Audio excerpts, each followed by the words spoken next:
Okay, so are you the aliens or are you the government? Because you can tell the difference between the alien craft that are, maybe made out of parts of a Buick and a Chrysler, designed like a hovercraft or something sitting in Area 51. I'm talking like Bobby Hemmett.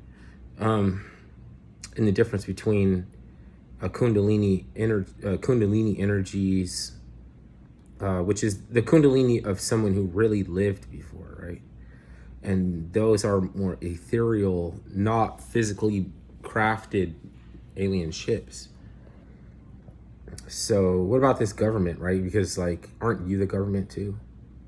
Like, government is the ability you have for which to organize and how you export society. Because like thinking of stuff to do before you open the front door and step outside, then everything you can classify or generalize into a category of exporting society, because you're not inside the door. You walked outside, right? The your manner and expression in a way of societal, right? It's like conduct. Your conductivity, like your vote is your volt and currency all in one. And your conductivity is your style of government, because that's how you govern yourself. That's how you get directives and take actions from a worldview and position, standing in either whether or not I know you're interested in this technology or you're interested in that technology, because I might want to get in on it because you're interested in it. And if it's a technology I already know a ton about and you don't need it, I got to get you to somehow require the service from some aspect of that technology. So the government, every time you say the government, just like when you talk about the aliens, aren't we the aliens? Don't you get the government that you deserve? See what I'm going with this? The distraction is how the quality of the ships that they can make with the funding from, somebody's giving up their blood, sweat, and tears for them to advance the civilization. However that they're doing it, whether clandestine or not, privy society or not privy society, they get their energy from somewhere, whether you knew that you're contributing or not. But that's no excuse. That's no excuse. So if I keep talking this way, right, you'll start to be able to see the ships. And I have to explain also that finances are also, the whole financial system is a construct that was invented by the Abosum, which is the lesser gods and deities, the lesser gods and deities on the solar boat of the Abosum, because the model was taken from the 357 Fibonacci retracement that allows for every last drop of water to glide off of the lily pad as it opens, right? And before that, it was a submerged asset. It had to be propelled up to the limit line where you could say that the line of liquidity exists by a propulsion system underwater, right? And it's leverage.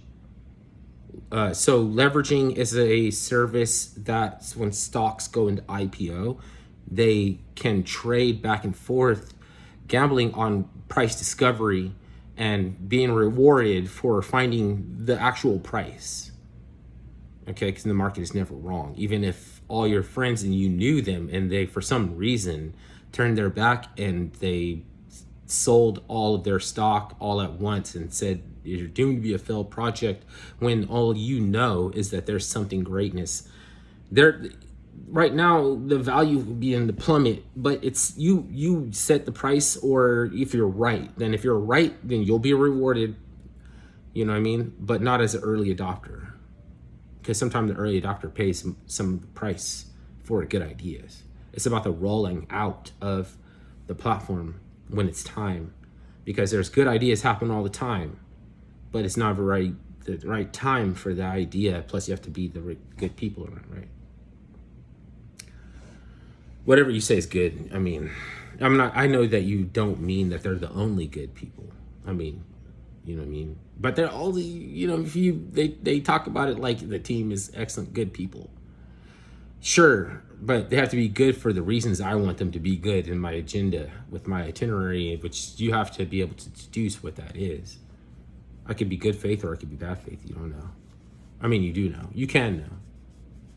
There's a carrying on effect after of a bureaucracy that wants to make an argument of whether or not you can be good faith, or whether or not you can come up with satirical expression. It's like the FCC court is spending tax dollars right now to decide whether or not peasants have the ability to satirize. Yeah, they don't know. Yeah, then your money's being wasted in weird ass ways that I don't think if I told people that, they wouldn't just for a little while be pissed off at me for making them think about it. They're going to try to take credit for making you become who you are because of all the shit that they put us through. Because it stands to follow that if you came up or devised genius strategies, that maybe putting you with certain obstacles and constructs in the way is what contributed to your adaptability, versatility, intuition, all that kind of stuff. Shit, I could just put that on a resume and get hired and never have to use my brain. Why wouldn't I want to be the proprietor of that type of knowledge? Yeah, of course you do. It's the kind of knowledge. So, think about aliens averse to witches and kinder, right? The word, the kind, the kinder, the good kind, the bad kind. Forget about good and bad. It's the kind, right? Before aliens, they had witches, they had elves, they had fairies, they have nymphs, they had pixies, they have things that we always know that they didn't exist. So somebody telling you stories of pixies and stuff, they might be a little bit kooky. But there are those social constructs where the personalities of these monstrosities, even though they're minute, they're like miniature, micro, tiny. They're so small. Oh my God. But they're not cute. They need dental realignment. They're snarly teeth, protecting the sword in the lake. But so similar to the species aliens of fungeal cosmic bat, the Migos, the big critters, the big crit in the fucking galaxy, until they compromised their DNA by coming to Earth.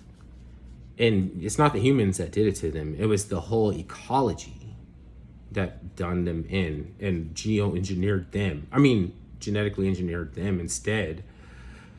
First, they thought of humans, or they think of humans still, as a problem or a bother, but they could have easily wiped us out, except that it wasn't worth it because they could just go around us. They could just circumnavigate.